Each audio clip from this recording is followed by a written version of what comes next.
मोदी मोदी मोदी मोदी मोदी मोदी। कराची में लश्कर ए तैयबा की रैली में लश्कर के आतंकवादी और आतंकवादियों की जुबान पर मोदी मोदी मोदी मोदी।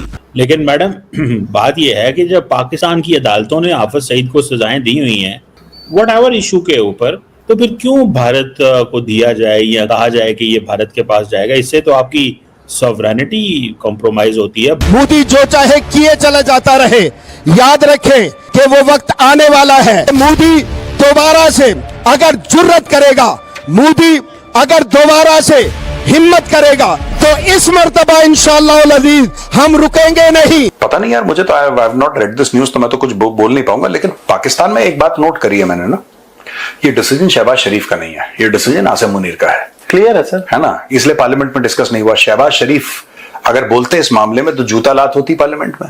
सो जो लोग भारत को अपनी मां मानते हैं, हिंदुइज्म या मुसलमान की बात नहीं कर रहा हूं मैं, वो मेरे अभी भी भाई हैं, वो मेरे चहीते हैं, वो मेरे दिल में इतने पास हैं जो मोस्ट इंडियंस भी नहीं हो सकते। और टेररिज्म तो सर हमारे यहाँ से ही जो है मनी लॉन्ड्रिंग भी होती रही है, हमारे यहाँ से हम टेररिज्म को भी सपोर्ट करते रहे हैं। हाफिज सईद, मसूद अजहर और इस किस्म के लोग जो हमने लकड़ी वकड़ी पाल के रखे, इन्हीं की वजह से तो सर हम FATF में 4 बार गए। भारत ने नाटो प्रमुख मार्क रूटे के उस बयान पर कड़ी आपत्ति जताई है जिसमें उन्होंने रूस के साथ व्यापारिक संबंध रखने वाले देश खासकर भारत, चीन और ब्राजील को सेकेंडरी सैंक्शन की धमकी दी थी।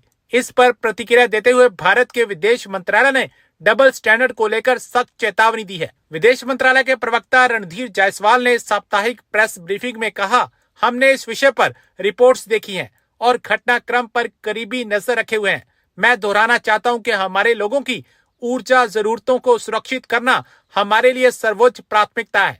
उन्होंने आगे कहा, हम ये फैसला बाजार में क्या उपलब्ध है और दुनिया में कैसी स्थिति है इसे देखकर लेते हैं। ऐसे मामलों में हम खास तौर पर डबल स्टैंडर्ड से बचने की सलाह देंगे। दरअसल नाटो के कई देश रूस से तेल खरीदते हैं, लेकिन नाटो उन पर प्रतिबंध लगाने की बात नहीं करता। वह भारत, ब्राजील और चीन को सुना रहा था। ये जो हमारा जो इम्प्रेशन है कि जी हम दहशतगर्दी करवाते हैं, पाकिस्तान तो बार बार एक ही चीज कह रहा है कि भाई हम तो मुतासरीन में से हैं। बंदे तो अभी पिछले साल 1000 बंदा पाकिस्तान में मरा है दहशतगर्दी की वजह से। उससे पहले भी अभी जो अमरीकी भी यही कहते हैं और भी दुनिया ये कहती है जी बंदे तो पाकिस्तान के मर रहे हैं। तो सवाल ये पैदा होता है कि मतलब जयशंकर साहब ने आज जो SCO में बात की है उससे तो ये इंप्रेशन देने की कोशिश कर रहे हैं कि भाई पाकिस्तान जो है ना वो कल्प्रेट है और हम पाकिस्तान में कोई दहशतगर्दी नहीं करवा रहे। पाकिस्तान डॉसियर देता है, पाकिस्तान ने कुलभूषण यादव को पकड़ा। अब दुनिया में हमेशा इंडिया की बड़ी बल्ले बल्ले रही है, इंडिया रेलिवेंट प्लेयर रहा है। हमारी कौन बात मानेगा, कौन हमारे डॉसियर को अहमियत देगा? तो पाकिस्तान तो ये कहता है। तो आपको क्या लगता है ये सिचुएशन कहीं थम सकती है, कहीं जाके हम ये सेटल हो सकता है भारत और पाकिस्तान का ये कुछ कि यार ये दोनों एक दूसरे को कहना बंद करें और कोई मीनिंगफुल डायलॉग हो जाए? सर हिलरी क्लिंटन ने पाकिस्तान को ही कहा था ना कि अगर आप बैकयार्ड में सांप पालेंगे तो आपको ही डसेंगे, तो वो क्यों कहा था? अब उधर तो भारत का कोई लेना देना नहीं है ना, सारी दुनिया देख रही है। कभी उसामा बिन लादेन निकल आता है, तो कभी लखवी निकल आता है, तो कभी ये हाफिज सईद है, तो कभी मसूद अजहर है। एक लंबी लिस्ट जैसे मैं कह रही हूँ। पाकिस्तान अगर उसके ऊपर काम नहीं करेगा तो अगर आपको नुकसान, मतलब यहाँ पर हम लोगों को नुकसान हो रहा है तो उसके जिम्मेदार भी तो हम ही है ना। जब इस तरह के लोगों को हम अपने यहाँ पनाह देते हैं, अब हमने ये TLP को हमने ही बनाया ना, कि भारत ने आके बना दिया है, जो हर वक्त लोगों को जिंदा जला देते हैं, मार देते हैं। कभी भी आके कभी फैजाबाद चौक पे बैठ जाते हैं, कभी D चौक पे बैठ जाते हैं। इनको किसने बनाया है? इनको लिफाफे कौन बांट रहा था जब ये इमरान खान के धरने के बाद क्या कुछ हो रहा था? तो ये सब कुछ मतलब काफी गलतियां हमारी अपनी भी हैं। तो हम जब तक उनको सही नहीं करेंगे तो ये कह देने से जी भारत ऐसे कर रहा है तो भारत डायलॉग करके क्या करे? मैं भी अपने शो में, हर शो में यही कहती हूँ, डायलॉग होना चाहिए। लेकिन आपको डायलॉग कहते हैं ना कि बात करने से ज्यादा एक्शन जो है वो मायने रखता है।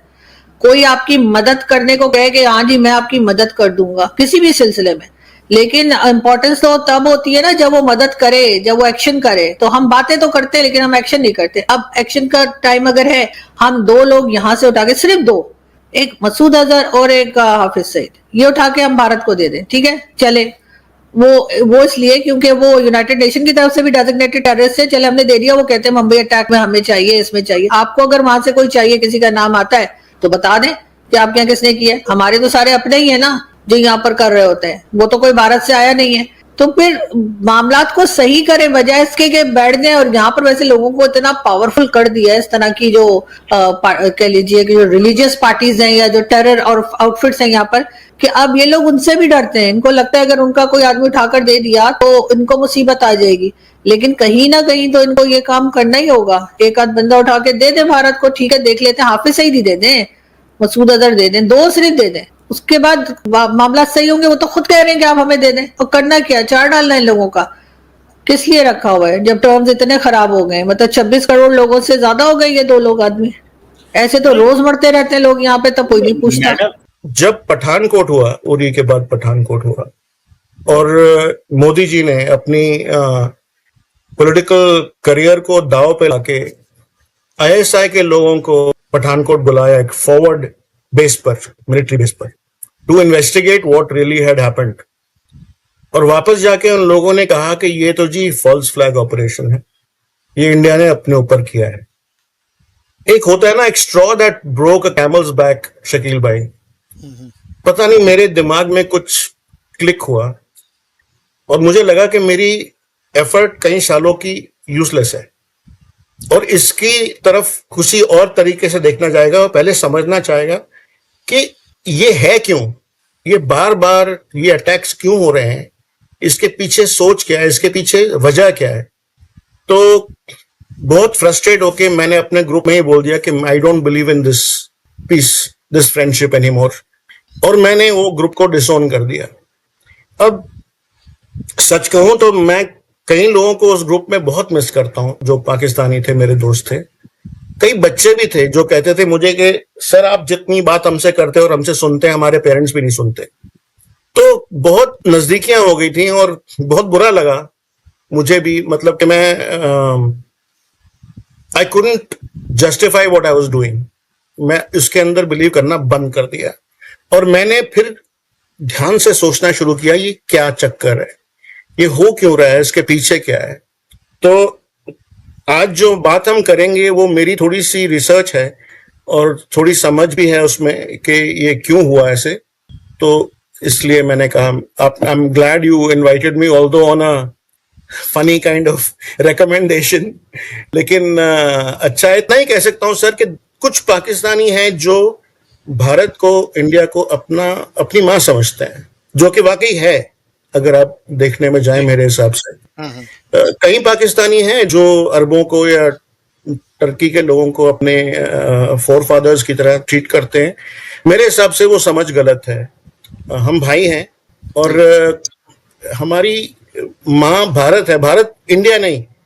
भारत एक ट्राइब थी सर कई हजार साल पहले नॉर्थ इंडिया में, जिस ट्राइब के नाम से भारत का नाम पड़ा। आपको पता है कि सिंधु के नाम से हिंदू भी बना और हिंदुस्तान भी बना, लेकिन भारत उससे पहले था और वो भारत के सब बच्चे हैं मेरे हिसाब से।